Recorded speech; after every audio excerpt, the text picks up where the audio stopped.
Tonight, we're diving into one of the most unbelievable true stories in history. A war fought not between nations, but between soldiers and an unstoppable army of birds. This is the story of the Great Emu War, a strange, hilarious, and humbling chapter from Australia's past that proves nature doesn't always play by human rules. Before we get started, make sure to like the video, subscribe to the channel, and let us know where you're watching from. Your support helps us bring forgotten and fascinating stories like this to life. Now settle in, relax, and join us as we uncover how Australia went to war and lost to the emus. The year was 1932. Australia, like much of the world, was deep in the grip of the Great Depression. Jobs were scarce. Money was tight. And across the sweeping plains of Western Australia, a different kind of battle was unfolding, one that few could have imagined, and even fewer would believe once it was over. The enemy? Not foreign soldiers or political uprisings. No, Australia found itself at war with emus. Tall, powerful, and surprisingly swift, emus were native to Australia's rugged landscape. Normally shy creatures, they roamed the wild expanses, following ancient migratory patterns that had existed long before settlers arrived. But the Depression had changed the countryside. Former soldiers from World War I, encouraged by the government, had taken up farming grants and moved into the interior to cultivate wheat and other crops. Land was cleared. Fences were built. Fields stretched out across territory once wild and free. The emus, driven by instinct and hunger, found these newly plowed fields irresistible. By early 1932, an estimated 20,000 emus began migrating from inland Australia toward the coast, right through the wheat fields that the struggling farmers depended on for survival. It was like a living flood. Waves of emus descended on the farms, tearing through fences, trampling crops, and leaving devastation in their wake. The birds weren't just visitors, they were a force of nature, unstoppable and relentless. Farmers tried everything.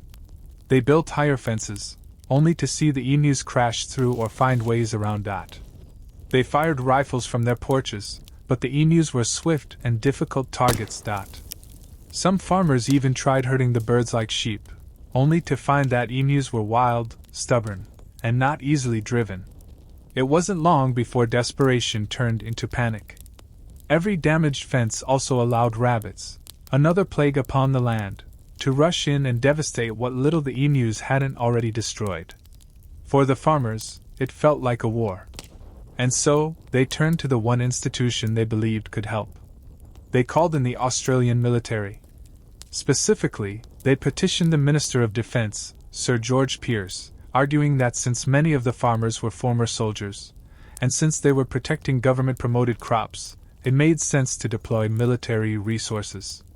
Remarkably, Pearce agreed. In November 1932, under orders from Canberra, a small military force, led by Major G.P.W. Meredith of the Royal Australian Artillery, was dispatched to the fields of Western Australia.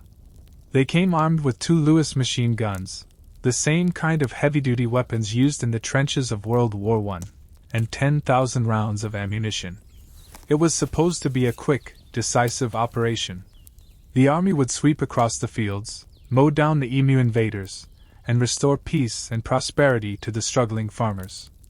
No one, not the soldiers, not the farmers, not the government, could have predicted what would happen next. Because what followed was not a victory. It was a debacle. A strange, almost comical campaign that would go down in history as one of the most bizarre military operations ever conducted. Australia was about to lose a war. Not against a foreign army, but against birds. In early November 1932, Major G.P.W. Meredith and his small detachment of soldiers arrived in the Campion district of Western Australia. They set up their Lewis machine guns, checked their ammunition, 10,000 rounds, and prepared to face the enemy. The soldiers were confident. After all, they were trained professionals. How hard could it be to deal with a flock of large, flightless birds? The first engagement took place near a dam where hundreds of emus had been spotted gathering. The soldiers crept into position, set up the machine guns, and waited for the birds to come closer. The plan was simple. Let the emus approach, then unleash a devastating volley that would scatter or eliminate them. As the emus ambled closer, the tension rose. Finally, Major Meredith gave the signal. The gunners opened fire. And chaos erupted. The birds scattered immediately, running in all directions at surprising speed. Their long, powerful legs carried them across the fields like water slipping through fingers. The gunners, trying to swing the heavy Lewis guns to follow them, found it nearly impossible to aim at the fast-moving targets. Some birds fell. But most of the flock escaped, running in scattered, chaotic groups that made concentrated fire useless. It was a disaster. The soldiers regrouped, determined to try again. A few days later, they attempted another ambush near a local farm where a large group of emus had been sighted. This time, they brought a truck to chase the birds down while firing from the moving vehicle, a bold plan, but poorly thought out. The terrain was rough and uneven. The truck bounced wildly over the fields, making it nearly impossible for the gunner to aim. The heavy Lewis gun, mounted awkwardly on the back, jammed repeatedly from the jostling and dust. Meanwhile, the emus, undeterred, easily outran the lumbering truck. The soldiers returned to camp, exhausted and humiliated. The early reports were grim. Out of thousands of emus encountered, only a handful had been killed. Most of the birds simply outran the soldiers or scattered into the scrub, impossible to track. Major Meredith, in his official reports, described the emus with a mixture of frustration and admiration. He noted how the birds moved with military precision, organizing themselves into small groups with one bird acting as a lookout, warning the others of danger. He wrote about their ability to absorb bullets. Some emus continued running even after being shot multiple times, seemingly impervious to injury. The soldiers, who had trained to fight human enemies in trench warfare, found themselves hopelessly outmatched by wild birds. Word of the bizarre campaign began leaking out to newspapers. Headlines like, "Army humiliated by birds," and "Emus proved too clever for troops," started appearing, sparking laughter and disbelief across the country. What was supposed to be a quick, decisive operation was turning into a national embarrassment. Still, Major Meredith and his men refused to give up. The Great Emu War had begun in earnest. And Australia was learning, the hard way, that nature, once stirred, does not surrender easily. The battle would continue. But victory was slipping further out of reach with every step of those swift, stubborn birds. By mid-November 1932, it was clear that things were not going according to plan. Major Meredith and his troops had expected a quick and simple operation, a few days of efficient work to clear the fields and restore order. Instead, they found themselves locked in a bizarre war of attrition against an enemy that refused to behave like any enemy they had ever faced.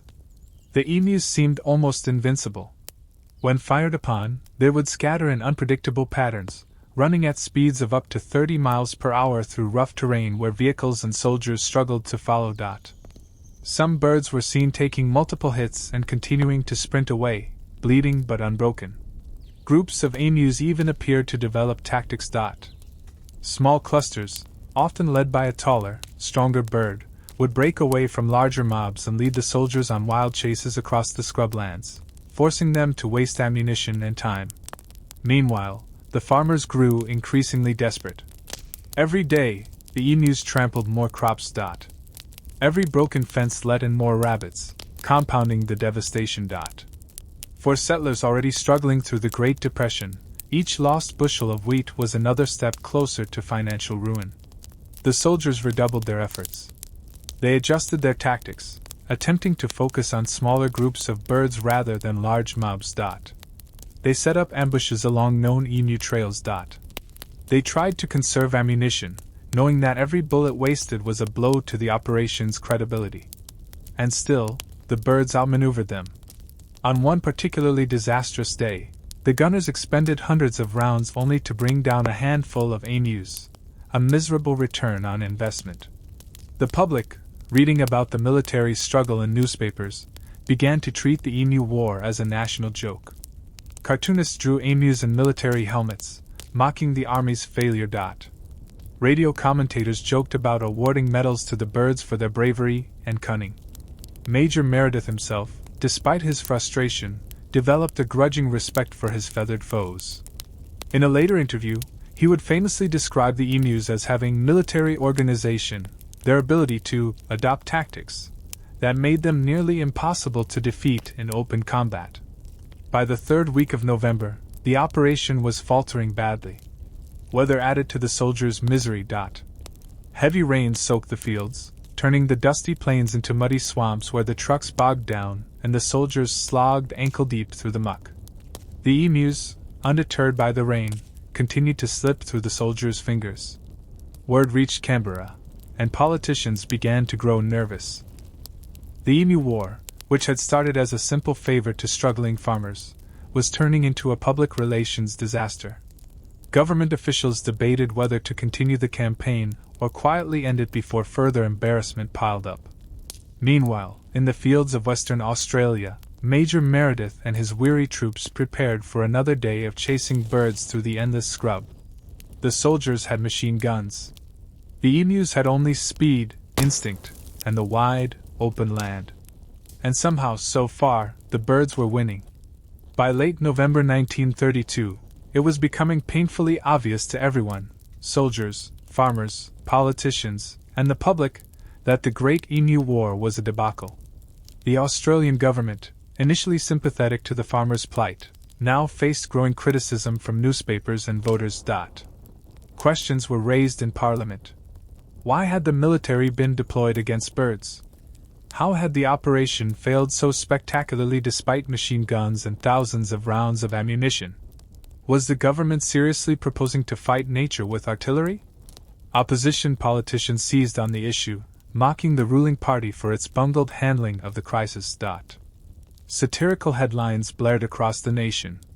Emus 1, humans 0, feathered menace defeats army might, flightless foes fluster fighters.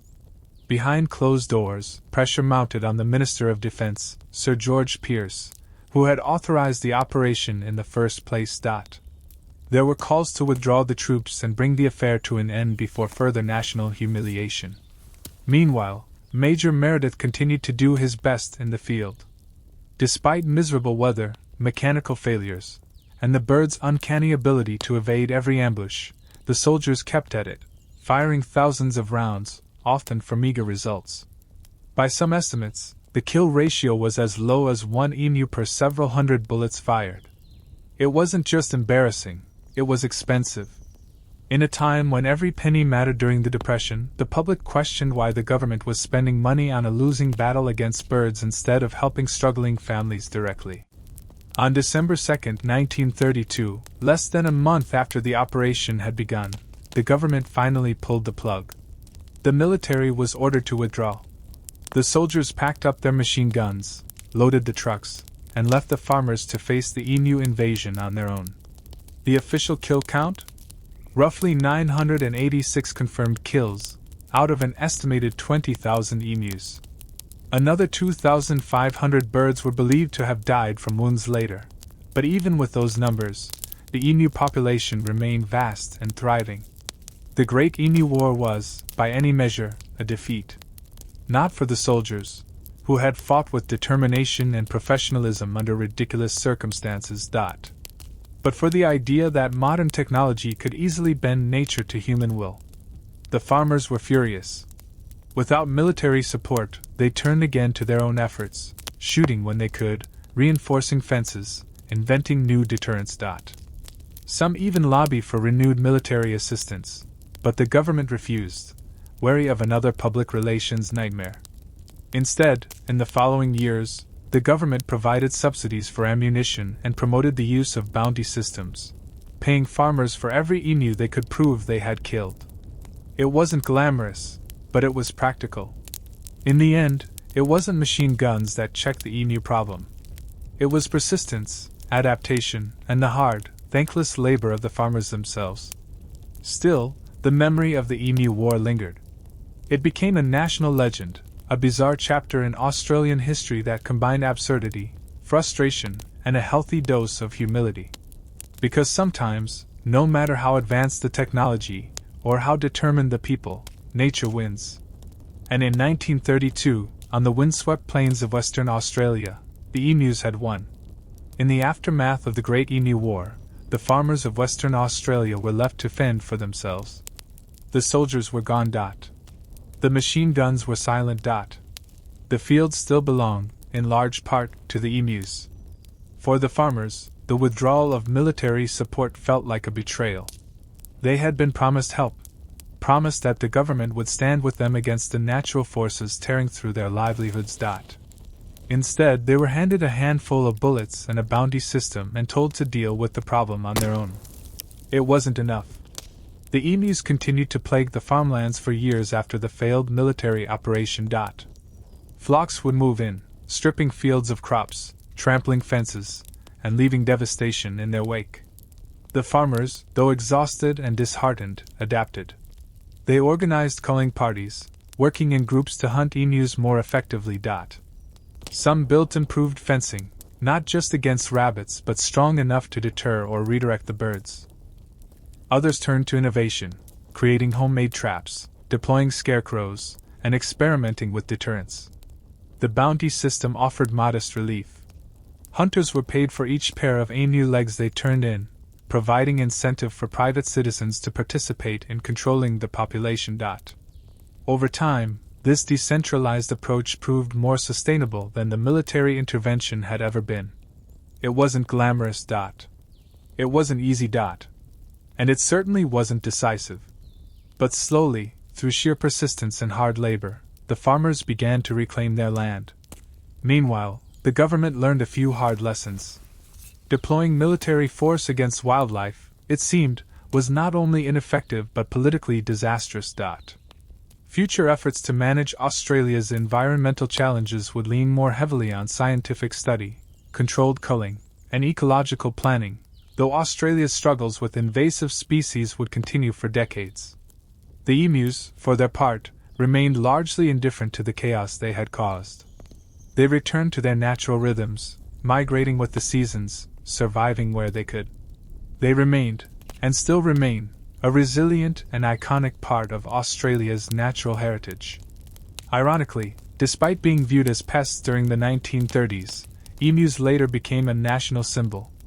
Today, the emu proudly shares the Australian coat of arms with the kangaroo, representing a nation that moves forward and never back, a fitting tribute to the birds who had once so easily outrun machine guns and trucks.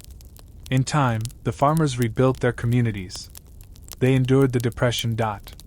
They survived new challenges, droughts, floods, economic hardship. And they remembered.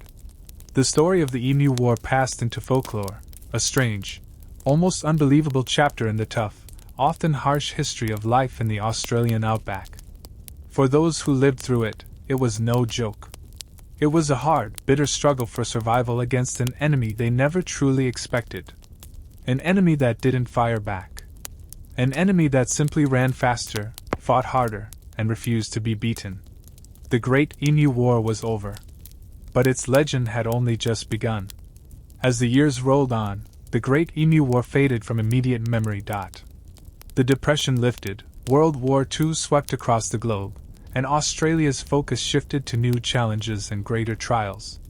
But the story of 1932, of soldiers armed with machine guns chasing birds across dusty fields, never truly disappeared. It lingered in the background of Australia's national consciousness, slowly transforming from a tale of frustration and failure into something else, a legend. At first, it was told in hushed tones, the kind of story shared at pubs or around campfires, where the rough edges of history softened into something more humorous. Soldiers who had participated in the campaign rarely spoke about it in public. It was, after all, a somewhat embarrassing episode in their otherwise proud service. But farmers, locals, and later journalists kept the story alive. By the 1960s and 70s, historians and writers began digging into the event, fascinated by its absurdity.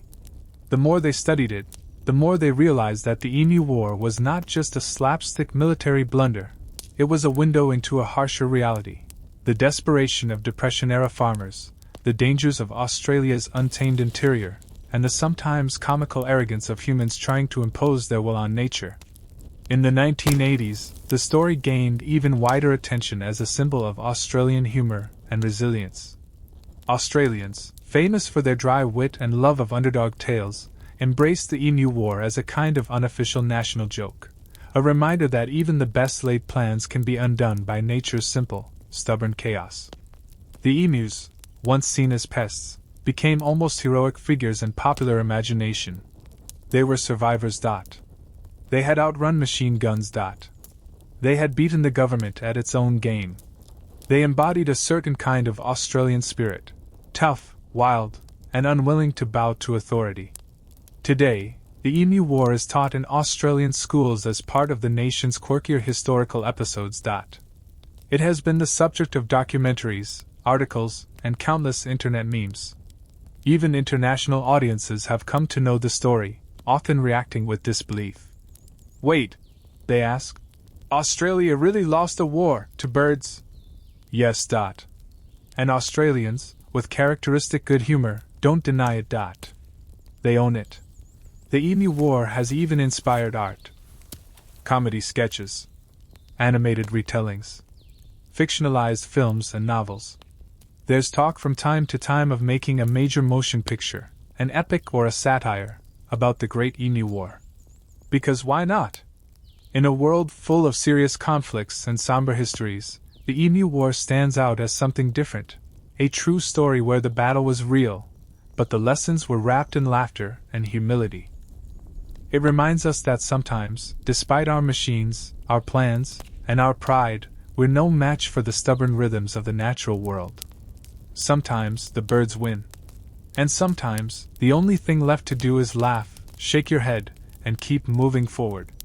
Just like the emus did, across those dusty fields so many years ago. If the Great Emu War proved anything, it was this: the emus were no ordinary opponents. To understand how they managed to humiliate an entire military operation, you have to understand the birds themselves.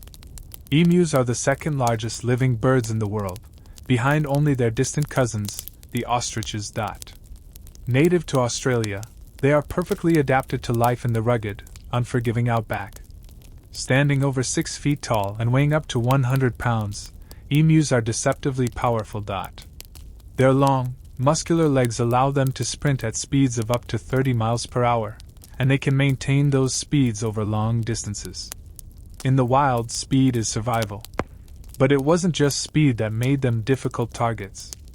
Emus have incredible endurance, capable of traveling hundreds of miles during seasonal migrations across Australia's arid interior. They can run for long stretches without tiring, navigating harsh landscapes with ease. Their bodies are built for resilience. They have dense feathers that are surprisingly effective at absorbing and deflecting small projectiles. Stories from the Emu War spoke of birds taking multiple hits and continuing to run, wounded but not defeated. Their feathers can even help shield them from the harsh sun and sudden rainstorms, a built-in armor against Australia's extreme climate. And perhaps most impressively, emus are wary and intelligent. They tend to travel in loose flocks but are capable of reacting individually to threats.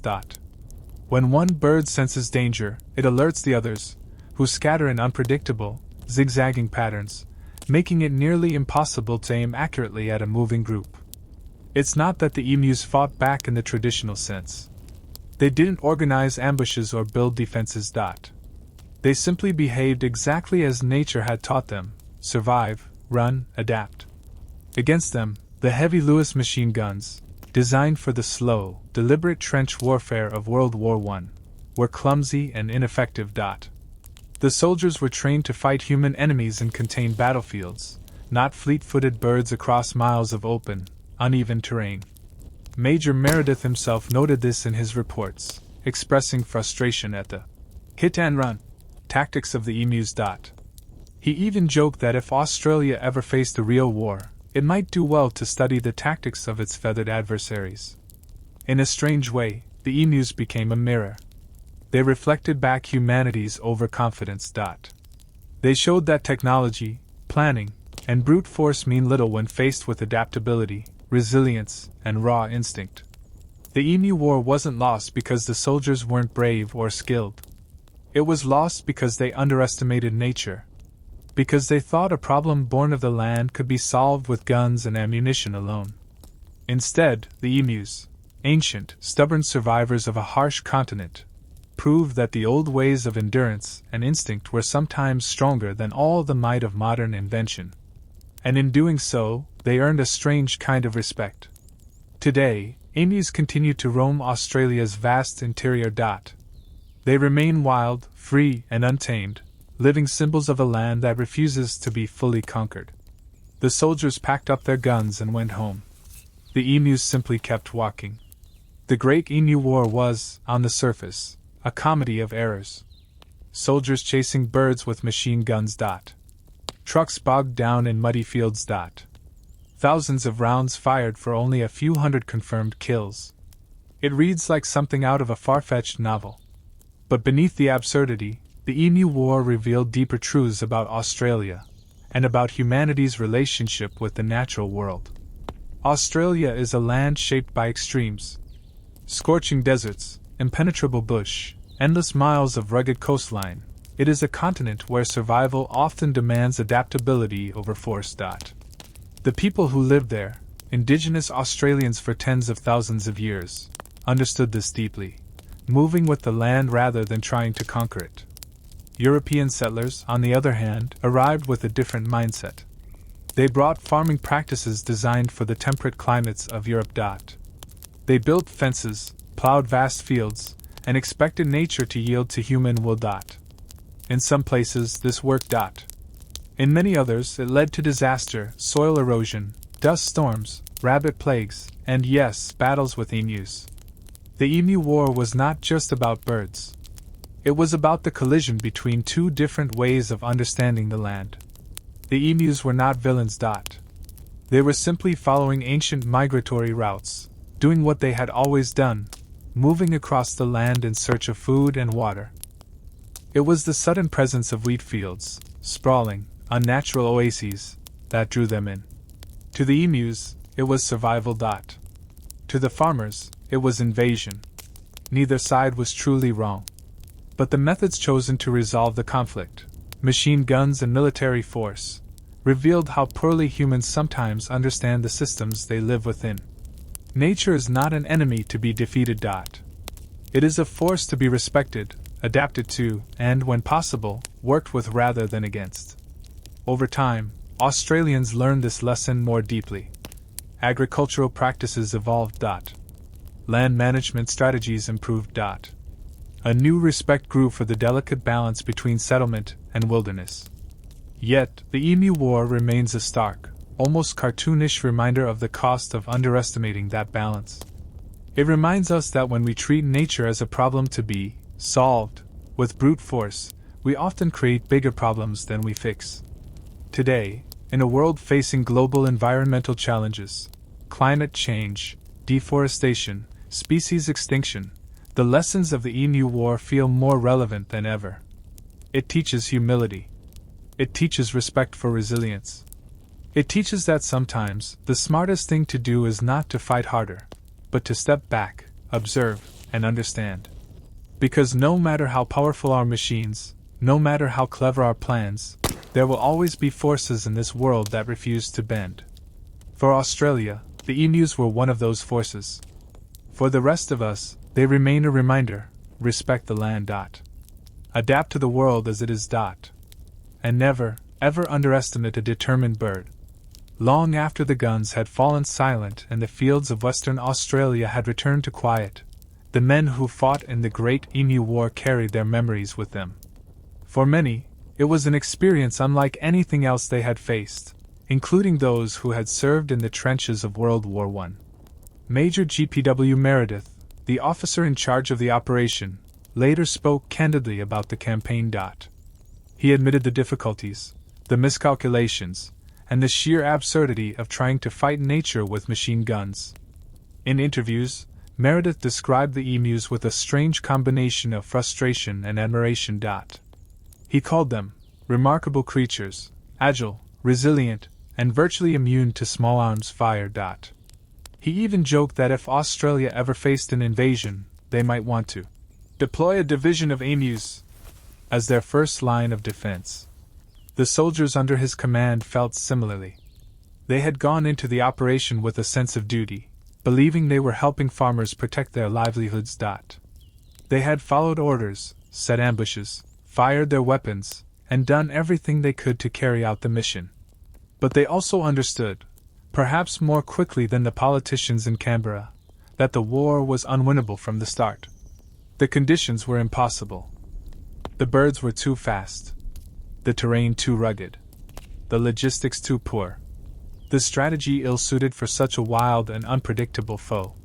For these men, many of whom had survived the mud and horror of the Western Front, chasing emus across the Australian outback became almost a surreal experience. They laughed about it, in that hard-edged way soldiers often laugh at the absurdity of war. They swapped stories about missed shots, jammed guns, and the sight of hundreds of emus disappearing over the horizon like an unstoppable tide. But behind the laughter, there was also an understanding. The Emu War wasn't just a joke. It was a reflection of the larger struggles people faced during the Depression, a time when desperation and poor planning collided in tragic, sometimes ridiculous ways. Most of the soldiers who fought the emus quietly returned to their regular duties after the campaign ended. The incident was not mentioned in their official service records. There were no medals. No ceremonies. No grand speeches. Just a strange, shared memory of a time when they had been sent to fight a battle they could never win. Today, descendants of those soldiers sometimes speak of the Emu War with a sense of affectionate disbelief. It's part of their family histories now, a bizarre, almost unbelievable chapter passed down through generations. And in a way, their legacy lives on. Because while the soldiers may have lost the battle, they won something else, a place in history. A reminder that not all wars are fought against human enemies. That sometimes, the greatest battles are fought against the forces of nature itself, forces that are older, wilder, and far less predictable than any army. The Great Emu War was many things, a failure, a farce, a lesson. But above all, it was a story of resilience, both human and avian, that continues to captivate imaginations even today.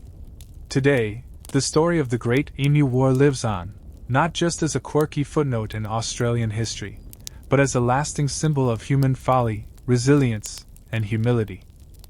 In the decades since 1932, Australia has faced countless challenges: droughts, wildfires, floods, and yes, continued struggles with its unique and sometimes unforgiving wildlife.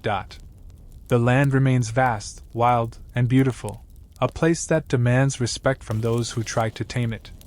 The emus, for their part, have flourished. Despite all efforts to control their numbers, they remain a thriving species, protected by law and recognized as an official emblem of Australia. Alongside the kangaroo, they appear proudly on the nation's coat of arms, a fitting irony considering their once contentious history with farmers and soldiers alike. The Emu War, absurd as it was, continues to echo through Australian culture. It's retold in classrooms, recounted in pubs, and celebrated in books, documentaries, and even internet memes. It serves as a reminder that no matter how advanced our technology, or determined our efforts, nature has a way of humbling even the boldest among us. But more than that, the story endures because it touches something deeply human. It is a story of earnestness, of men who truly believed they were helping, who acted with courage and resolve despite the ridiculousness of their mission. It is a story of stubbornness, of birds that refuse to yield, no matter the odds. And it is a story of laughter, the ability to look back on failure, recognize its absurdity, and find humor without losing respect for the effort. In that way, the Great Emu War is more than a historical oddity. It is a parable. A reminder that not every battle is meant to be won. That not every problem can be solved by force. That sometimes, the greatest victories are found not in triumph, but in survival, in adaptation, and in the willingness to laugh and learn. Major Meredith and his men returned to their barracks, wiser and perhaps a little humbler. The farmers rebuilt, adapted, and endured, as Australians so often do. And the emus? They kept walking. Across the vast, sun-baked plains of Western Australia, they continued their ancient migrations, long after the guns fell silent, long after the soldiers left, long after the headlines faded. They are still out there today, wild and free, a living reminder of a time when a nation tried to conquer the land, and the land, through the swift feet of a bird, gently but firmly said no. The Great Emu War may have ended long ago, but its story, full of heart, humor, and humility, will never truly be forgotten.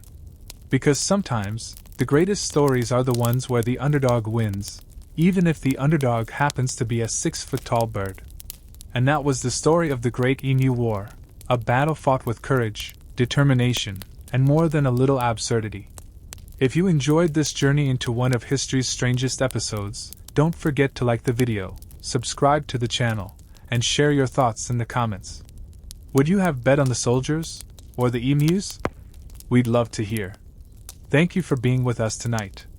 Stay curious, stay thoughtful, and we'll see you in the next story.